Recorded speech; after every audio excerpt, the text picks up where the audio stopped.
Hero Honda 90 से लेकर अब तक ये नाम हर किसी की जुबान पर छाया रहता है। एक ज़माना था जब टू व्हीलर मार्केट में सिर्फ हीरो होंडा का ही बोलबाला था। लेकिन अगर आज की बात करें तो इन दोनों ही कंपनियों ने अलग अलग रास्ते पकड़ लिए हैं। लेकिन ऐसी क्या बात हुई कि हीरो होंडा को अलग होना पड़ा? सब कुछ जानते हैं आज की इस वीडियो में। हीरो एक साइकिल बनाने वाली कंपनी थी जिसे साल 1956 में बृजमोहन लाल मुंजल ने शुरू किया था और 1975 तक हीरो भारत में साइकिल बनाने वाली सबसे बड़ी कंपनी बन चुकी थी। और उसके बाद हीरो ने अपनी साइकिल्स को विदेशों में भी बेचना शुरू कर दिया और साल 1986 तक हीरो दुनिया की सबसे बड़ी साइकिल बनाने वाली कंपनी बन चुकी थी। लेकिन उस टाइम तक फॉरेन मार्केट में मोटरसाइकिल का क्रेज़ बहुत ज़्यादा था, लेकिन इंडिया में लोगों के पास सिर्फ स्कूटर का ही ऑप्शन अवेलेबल था। अब वो इंडियन मार्केट में मोटरसाइकिलों को लॉन्च करना चाहते थे। हीरो के सामने सबसे बड़ी प्रॉब्लम थी कि उनके पास इंजन बनाने की कोई टेक्नोलॉजी नहीं थी, जिसकी वजह से मोटरसाइकिल बनाना इम्पॉसिबल था। इसके लिए बृजमोहन लाल ने जापान की सबसे बड़ी मोटरसाइकिल बनाने वाली कंपनी होंडा के साथ 1984 में टाई अप कर लिया। उस टाइम हीरो और होंडा के बीच एक एग्रीमेंट हुआ था कि हीरो बाइक्स के लिए बॉडी बनाएगी और होंडा इंजन सप्लाई करेगी। और इसके अलावा दोनों कंपनीज ने एक एनओसी भी साइन की कि दोनों कंपनीज एक दूसरे के खिलाफ कोई प्रोडक्ट लॉन्च नहीं करेगी। दोनों कंपनीज ने एग्रीमेंट को एक्सेप्ट किया और उसके बाद हीरो होंडा की शुरुआत हुई।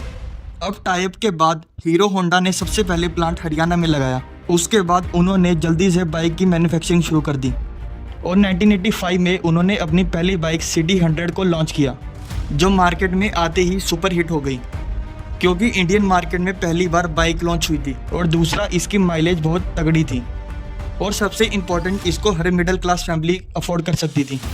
और इन्होंने अपनी बाइक को एक टैगलाइन भी दी, feel it, shut it and forget it. इस टैगलाइन का लोगों पर इतना पॉजिटिव इम्पैक्ट पड़ा कि लोगों ने इसे खरीदना शुरू कर दिया। अब उस टाइम एक बड़ी मुश्किल आ गई क्योंकि जापानी करेंसी में बहुत बड़ा उछाल आ गया था, जिसकी वजह से जितने भी स्पेयर पार्ट जापान से आते थे वो अब काफ़ी महंगे हो चुके थे और हीरो होंडा को बाइक्स को अफोर्डेबल बनाने में दिक्कत हो रही थी। और दूसरी दिक्कत थी कॉम्पिटिटर्स। उस वक्त तक कई कंपनी जैसे सुजुकी, यामाहा, बजाज और टीवीएस ने मार्केट में एंट्री ले ली थी, लेकिन इन सब ब्रांड्स की बाइक सिर्फ अमीर लोग ही अफोर्ड कर सकते थे। वहीं हीरो ने मिडिल क्लास और लोअर मिडिल क्लास वाले कस्टमर्स को टारगेट किया। इसीलिए हीरो होंडा की बाइक्स पूरे इंडिया में खरीदे जाने वाली बाइक्स की लिस्ट में टॉप पे थी। इसी वजह से कंपनी बाइक के प्राइस को नहीं बढ़ाना चाहती थी, इसीलिए कुछ साल तक उन्होंने लॉस भी फेस किया। लेकिन जब डॉलर का एक्सचेंज प्राइस रेगुलेट होना शुरू हुआ तो हालात थोड़े सुधरने शुरू हो गए और फिर हीरो होंडा को प्रॉफिट होना शुरू हो गया और फिर कुछ ही साल में कंपनी का प्रॉफिट 10 मिलियन को भी क्रॉस कर गया। अब यहाँ तक तो सब ठीक चल रहा था, लेकिन कंपनी के मैनेजमेंट में अंदर ही अंदर लड़ाई होने लगी, जिसकी वजह से दोनों कंपनीज अलग होना चाहती थी। लेकिन हीरो के लिए सबसे बड़ी प्रॉब्लम थी कि वो इंजन्स के लिए पूरी तरह से होंडा पे डिपेंड थी। इसीलिए अगर हीरो कंपनी को ग्रो होना था तो उसको इंजन मैन्युफैक्चरिंग करने की ज़रूरत थी। इसीलिए उसे हीरो होंडा से जितना भी प्रॉफिट मिलता वो उस सारे प्रॉफिट को इंजन बनाने में खर्च करने लगा।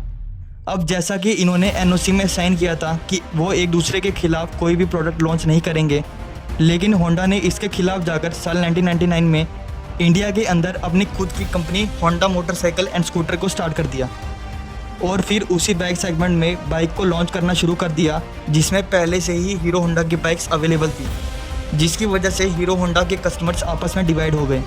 जिसके कुछ साल बाद होंडा ने एक्टिवा को लॉन्च करके स्कूटर मार्केट में भी एंट्री ले ली थी, जिसकी वजह से हीरो होंडा को भारी नुकसान होने लगा।